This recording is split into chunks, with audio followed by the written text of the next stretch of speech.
Good morning बच्चों।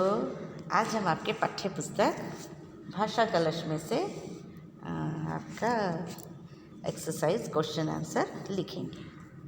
तो अपने अपने टेक्स्ट बुक आप ओपन करेंगे और देखेंगे कि पहला 27 पेज नंबर पर है। 27 पेज पर है प्रश्नों के उत्तर। तो इसका पहला प्रश्न है, मैं पढ़कर बताऊंगी, उत्तर के साथ दिया गया है। तो आप इसको अपने नोटबुक में भी लिखेंगे, वर्ड मीनिंग के बाद में नोटबुक में इसे लिखेंगे आप। तो पहला प्रश्न है, वर्षा कराने में कौन सहायक होता है? इसका उत्तर है, वर्षा कराने में वन सहायक होते हैं। दूसरा प्रश्न है, वृक्ष अपना भोजन किसकी सहायता से बनाते हैं? तो इसका उत्तर है, वृक्ष अपना भोजन सूर्य के प्रकाश में अपनी पत्तियों की सहायता से बनाते हैं। तीसरे नंबर का प्रश्न है, पेड़ पौधे किसकी धरोहर हैं? इसका सही उत्तर है, पेड़ पौधे समाज की धरोहर हैं। फोर्थ नंबर है, आज के युग में वृक्षों को क्या कहा जाता है? तो इसका उत्तर है, आज के युग में वृक्षों के बाद आप को भी ऐड करेंगे, वृक्षों को हरा सोना कहा जाता है। फिफ्थ नंबर का क्वेश्चन है, वृक्षों को काटने से कौन सी समस्या पैदा हो गई? तो उत्तर है, वृक्षों को काटने से आवास की समस्या और पर्यावरण प्रदूषण की समस्या पैदा हो गई है। काटने से पर्यावरण प्रदूषण की समस्या पैदा हो गई है। आवास निवास के लिए तो समाधान करने के लिए बनाना है। प्रश्नों के उत्तर एक वाक्य में लिखिए। नेक्स्ट है, पठन एवं लेखन कौशल में इसमें भी है। इसका आप फिफ्थ के बाद आप 6 नंबर का क्वेश्चन इसे बनाएंगे। यदि पृथ्वी पर वन न हो तो क्या होगा? तो उत्तर इसका है, यदि पृथ्वी पर वन न हो तो हमें भोजन, जल, वस्त्र और घर कुछ भी प्राप्त नहीं होगा। अशुद्ध वायु शुद्ध नहीं होगी और मनुष्य का जीवन संकट में पड़ जाएगा। टर्न योर पेज नंबर 28, उसमें है नेक्स्ट क्वेश्चन 7 नंबर का क्वेश्चन है, पेड़ों से हमें क्या क्या मिलता है? तो पेड़ों से हमें भोजन, वस्त्रों के लिए कच्चा माल, औषधियाँ, इमारती और फर्नीचर के लिए लकड़ी और शुद्ध वायु मिलती है। भोजन तो आप जानते हैं पेड़ों से मिलता है। भोजन यानी डायरेक्ट नहीं, पेड़ों से तो हमें फल प्राप्त होते हैं भोजन के रूप में।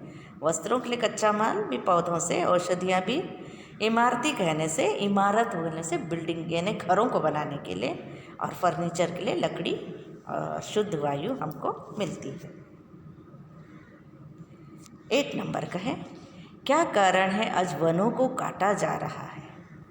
तो उसका उत्तर है, बढ़ती जनसंख्या की आवश्यकताओं जैसे आवास की समस्या और खेती के लिए भूमि तैयार करने के लिए, सड़कें बनाने के लिए वनों को काटा जा रहा है। इसलिए वनों को काटा जा रहा है क्योंकि बढ़ती जनसंख्या की आवश्यकताओं को पूरी करने के लिए तो कुछ ज़रूरत है। आवास की समस्या है, खेती के लिए भूमि तैयार करने के लिए, सड़कें बनाने के लिए, रेल मार्ग बनाने के लिए वनों को काटा जा रहा है। 9 नंबर का क्वेश्चन है, लेखक ने मानव जीवन का आधार किसे बताया है? लेखक ने मानव जीवन का आधार किसे बताया है? इसका उत्तर है, लेखक ने वृक्षों को मानव जीवन का आधार बताया है। नेक्स्ट है 10 नंबर का क्वेश्चन है, लेखक ने किन स्थानों पर वृक्षारोपण का सुझाव दिया है?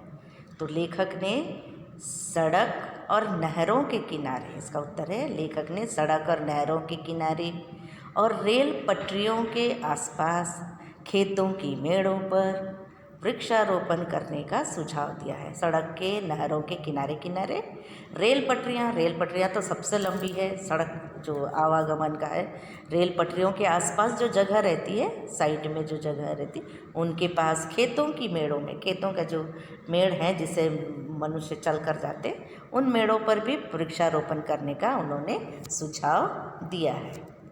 और बच्चों, आपका प्रश्न नंबर 2 पेज नंबर 28 में है।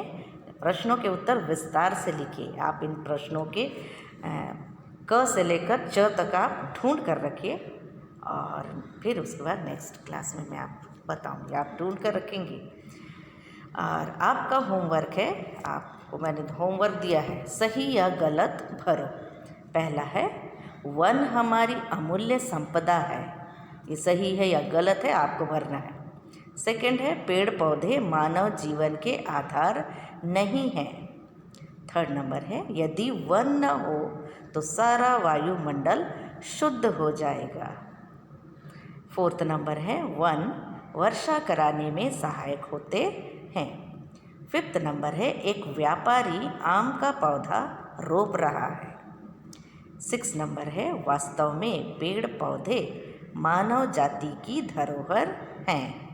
7 नंबर है आज के युग में वृक्षों को लाल सोना कहा जाता है।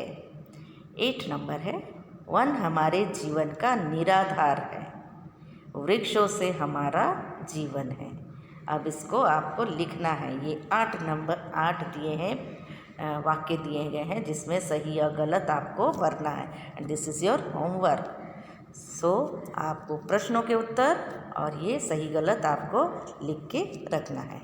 ओके, ठीक है। Okay, thank you.